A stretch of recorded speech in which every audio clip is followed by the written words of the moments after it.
एक विशाल सुनसान गिरजाघर में फ्लोरा कैफी वेदी पर अकेली खड़ी है। पेडियाना की नई राजकुमारी के रूप में उसे साम्राज्य की भावी सम्राज्ञी बनना है। लेकिन शादी के मेहमान प्रभावित नहीं है। वे उसकी साधारण शक्ल और कांपते हाथों का मजाक उड़ाते हैं और संदेह करते हैं कि वो एक हफ्ता भी टिक पाएगी। वो उनकी बातें सुन लेती है और सोचती है कि उसे यहाँ से भेज दिया जाए तो राहत मिलेगी। उसका डर अपने होने वाले पति के लिए है। वो हत्यारा तानाशाह, जिसने अपने सिंहासन को लाशों के पहाड़ पर बनाया है, ये जानते हुए कि ऐसे आदमी के लिए उसका कोई मतलब नहीं है।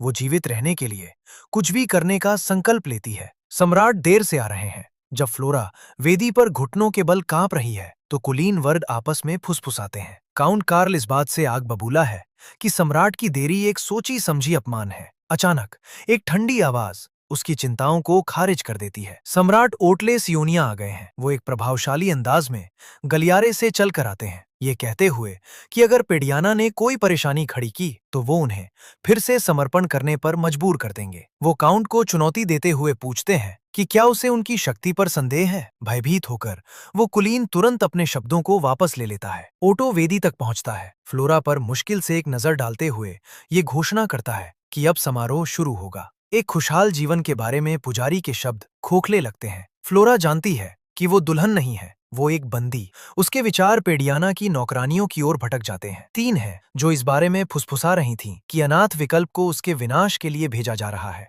ये अनुमान लगाते हुए कि वो तानाशाह सम्राट के साथ दिन भी जीवित नहीं रहेगी। हकीकत में लौटकर ओटोले बेरुखी से अंगूठी के लिए उसका हाथ मांगता है। वो इसे सावधानी से उसकी उंगली में पहनाता है। उसकी दस्ताने वाली उंगलियां उसकी त्वचा के किसी भी संपर्क से बचती हैं। ये मौन इशारा उसकी नजर में उसकी कीमत की पुष्टि करता है, बिल्कुल कुछ भी नहीं। जैसे ही ओटो उसकी उंगली में अंगूठी डालता है, उसका दस्ताने वाला हाथ एक पल के लिए अटक जाता है। एक पल के लिए वो भयानक सम्राट अनाड़ी लगता है, जिससे फ्लोरा उलझन में पड़ जाती है। फिर पुजारी वचन का चुंबन घोषित करता है और वो घबरा उठती है। वो जल्दी से कह देती है कि उसे जबरदस्ती करने की जरूरत नहीं है। उसे पूरी तरह से अनदेखा करते हुए ओटो उसका घूंघट उठाता है और झुकता है। फ्लोरा रुक जाती है, संपर्क के लिए तैयार हो जाती है, लेकिन वो बस पीछे हट जाता है और उसे छुए बिना छोड़ देता है। सार्वजनिक प्रदर्शन उसके लिए काफी था और फ्लोरा वेदी पर स्तब्ध खामोशी से खड़ी रह गई। एक शानदार चुंबन के बजाय ओटले घुटने टेकता है और औपचारिक रूप से फ्लोरा के दस्ताने वाले हाथ को चूमता है। फिर वो उठता है, भीड़ से तालियां बजाने का इशारा करता है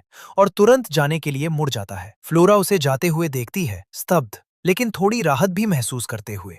कम से कम उसके साथ मौके पर ही तो कुछ नहीं किया गया। जैसे ही सम्राट गलियारे से गुजरता है, वो अचानक रुक जाता है। उसे अपनी नई दुल्हन से आती एक अनोखी महक आती है जो उसे रोक देती है। अपने आप को संभालने और आगे बढ़ने से पहले उसके चेहरे पर जिज्ञासा की एक झलक दौड़ जाती है। उसे पूरी तरह से अकेला छोड़कर अपने नए कक्ष में एक नौकरानी फ्लोरा से अकेला छोड़ने से पहले आराम करने के लिए कहती है। जब वो बिस्तर पर रखा नाजुक रात का गाउन देखती है तो उसकी शादी की पहली रात की सच्चाई उसे एहसास होती है। फ्लोरा का दिमाग तेजी से दौड़ने लगता है। वो जानती है कि सम्राट को मिलने आना है और उसे एक अच्छा प्रभाव छोड़ना है। वो बिस्तर को छूती है, ये देखकर हैरान है कि ये कितना नरम है, एक साधारण विलासिता जो उसने कभी नहीं जानी।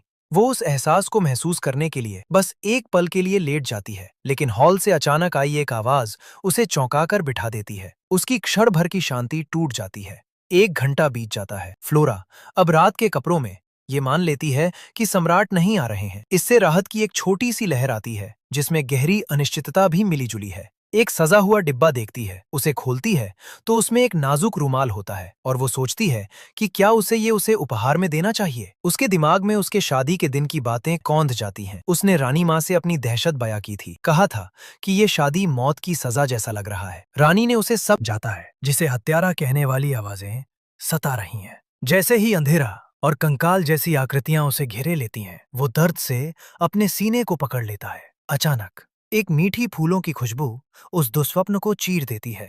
भयानक दृश्यों की जगह एक खेत में खड़ी लाल बालों वाली मुस्कुराती महिला की एक शांतिपूर्ण याद आ जाती है। वो अपने अतीत का एक नाम फुसफुसाता है और ठीक समय पर हकीकत में लौट आता है। वो ऊपर देखता है तो फ्लोरा उसके रिक रूम में खड़ी होती है और पूछती है कि क्या कोई है। ये बिल्कुल अनजान कि उसने अभी अभी उसके अंतर्मन के कष्ट को शांत किया है। जब फ्लोरा खिड़की के पास खड़ी थी तो एक ठंडी रात की हवा उसके कमरे में आ गई। अचानक छायाओं से एक जोड़ी बाहें उसके चारों ओर लिपट गईं, जिससे वो आश्चर्य से चीख पड़ी। ये ऑट था। उसने अपना चेहरा उसके बालों से सटा लिया। उसकी खुशबू में उसे तुरंत सुकून मिला। पूरी तरह से स्तब्ध, फ्लोरा ने पूछा कि उसे कौन पकड़े हुए है। जवाब देने के बजाय ऑटले ने उसे घुमाकर अपनी ओर कर लिया। जैसे ही उसने सम्राट को पहचाना, उसके चेहरे पर भय छा गया और सम्राट ने एक अनपढ़ी तीव्र निगाह से उसे घूरा। भय से जमी हुई फ्लोरा को एहसास हुआ कि उसे पकड़ने वाला सम्राट ही था। उसका हाथ उसके मुंह पर कस गया और उसकी पकड़ और मजबूत हो गई और उसके दिमाग में एक ही ख्याल कौंधा, वो उसे मारने वाला था। डर बहुत ज्यादा था और दुनिया काली पड़ने लगी। जैसे ही वो बेहोश हुई, ऑटले ने उसे पकड़ लिया। वो अपनी बाहों में बेहोश पड़ी महिला को देख रहा था। उसकी आंखों में पहचान की एक झलक थी। ये पेडियानिया की राजकुमारी थी। बिना किसी हिचकिचाहट के उसने उसे उठाया और अंदर ले गया। ओटो बेहोश फ्लोरा को बिस्तर पर लेटाता है। उसकी आंखों में भ्रम की एक झलक है। वो सोचता है कि वो उसे पिया समझने की गलती कैसे कर सकता था। एक ऐसी महिला जो 10 साल पहले गुजर गई थी। उसके बगल में बैठते हुए वो चौंक जाता है जब फ्लोरा अपनी नींद में कराहती है, अपने जीवन की भीख मांगते हुए, और सहज रूप से उसकी कमीज पकड़ लिया। वो सवाल करता है कि अगर वो इतनी स्पष्ट रूप से डरी हुई थी तो वो उससे क्यों संपर्क करेगी। लेकिन जैसे ही वो हिचकिचाता है, उसे फिर से उसकी खुशबू आती है। ये उनकी शादी की वही आकर्षक खुशबू है जो उसे एक अपरिचित शांति का एहसास कराती है। जब ओटोले बेहोश फ्लोरा के पास बैठा तो वो अपने आप को सहज रूप से और करीब झुकता हुआ पाया। उसकी शांत करने वाली खुशबू से आकर्षित होकर वो अचानक पीछे हट गया, अपने ही कर्मों पर सवाल उठाते हुए। वो जानता था कि वो उससे डरती है, फिर भी उसे ये अजीब खिंचाव महसूस हो रहा था। ओटो ने निष्कर्ष निकाला कि इसका कारण उसकी मोहक खुशबू ही होगी। अगले सुबह एक नौकरानी द्वारा पर्दे खोलने पर कमरे में धूप की किरणें घुस आईं। फ्लोरा अकेली उलझन में जागी। उसने अपने चारों ओर उस अनजान लेकिन शानदार कमरे को देखा और पिछली रात को याद करने की कोशिश करते हुए अपना सिर पकड़ लिया। उसे सम्राट के क्वार्टर में जाने की याद थी, लेकिन बाकी सब धुंधला सा था। फ्लोरा भ्रमित होकर जागती है, ये सोचते हुए कि क्या कल रात की घटनाएं सिर्फ एक भयानक सपना थीं।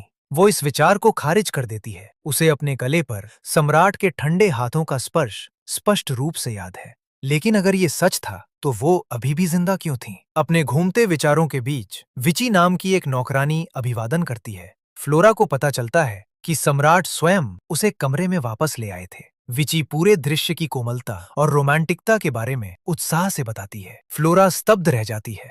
वो भयानक सामना वास्तविक था, लेकिन किसी ने इसे एक परिकथा जैसा क्षण समझ लिया था। फ्लोरा पूरी तरह से हक्की बक्की होकर चादर के नीचे छिप जाती है। तो ये कोई सपना नहीं था, सम्राट वाकई उसे उठाकर ले आए थे। इस बीच अपने अध्ययन कक्ष में ओटले का इलाज उनके चिकित्सक सेसिल ब्रिटनी कर रहे होते हैं। सम्राट नीले रत्नों का एक शानदार सेट भेंट करता है। सेसिल ये मान लेती है कि वे लेडी एवलीन के लिए हैं, लेकिन ओटले स्पष्ट करता है कि वे सम्राज्ञी के लिए हैं। वो बताता है कि ये रत्न उसकी आंखों से पूरी तरह मेल खाते हैं। जैसे ही वो कपड़े पहनता है, ओटो सेसिल को 2 आदेश देता है। उपहार फ्लोरा को पहुंचा दो और उससे भी महत्वपूर्ण, ये पता लगाओ